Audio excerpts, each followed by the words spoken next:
Last 24 hours பார்த்துடலாமா?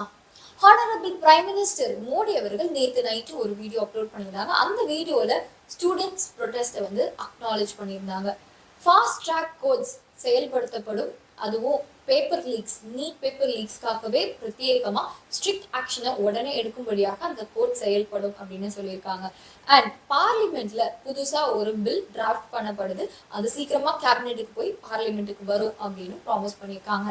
ரெண்டாவது, Sonam Wangchuk sir 26வது நாளாக இன்னைக்கு காலையில அவங்களுடைய ஹங்கர் ஸ்ட்ரைக்கை முடிச்சிருக்காங்க. யூனியன் மினிஸ்டரான ஜேபி நட்டா அவர்கள் அங்க இருந்திருக்காங்க, பேச்சுவார்த்தை நடத்தி ஹங்கர் ஸ்ட்ரைக்கை இன்னைக்கு பீஸ்ஃபுல்லா முடிச்சிருக்காங்க. மூணாவது, எஜுகேஷனல் செக்ரட்டரி ஆஃப் இந்தியாவை இன்னைக்கு சேஞ்ச் பண்ணிட்டாங்க. சீனியர் ஐஏஎஸ் ஆஃபீஸரான நரேஷ் பால் கங்வார் தான் புது எஜுகேஷனல் செக்ரட்டரி. நாலாவது காரியமா இன்னைக்கு சௌரப் தாஸ் மற்றும் அசுதோஷ் ரங்கா இணைந்து யூனியன் மினிஸ்டர்ஸான ஜேபி நட்டா மற்றும் ஜிதேந்திர சிங் அவர்களை வந்து சந்திச்சு இன்னைக்கு பேச்சுவார்த்தை நடத்திருக்காங்க. அதுல 3 விஷயம். ஒண்ணு என்ன அப்படின்னு பாத்தீங்கன்னா, நீட் பேப்பர் லீக்னால சூசைட் பண்ண ஸ்டூடெண்ட்ஸ்க்கு காம்பன்சேஷன் பே பண்ணோம் அப்படின்னு சொன்னதுக்கு கவர்மெண்ட் ஓகேன்னு சொல்லிட்டாங்க.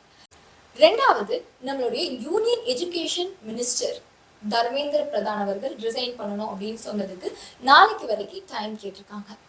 மூணாவது, இந்த ஸ்டூடெண்ட் ப்ரொடெஸ்ட்ல ஈடுபட்ட எந்த ஸ்டூடெண்ட்ஸ் மேலாம் எஃப்ஐஆர் ஃபைல் பண்ணியிருக்காங்களோ அது எல்லாத்தையும் திருப்பி பெற்றுக்கொள்ளணும் அப்படின்னு சொன்னதுக்கு ஓகே அப்படின்னு சொல்லியிருக்காங்க.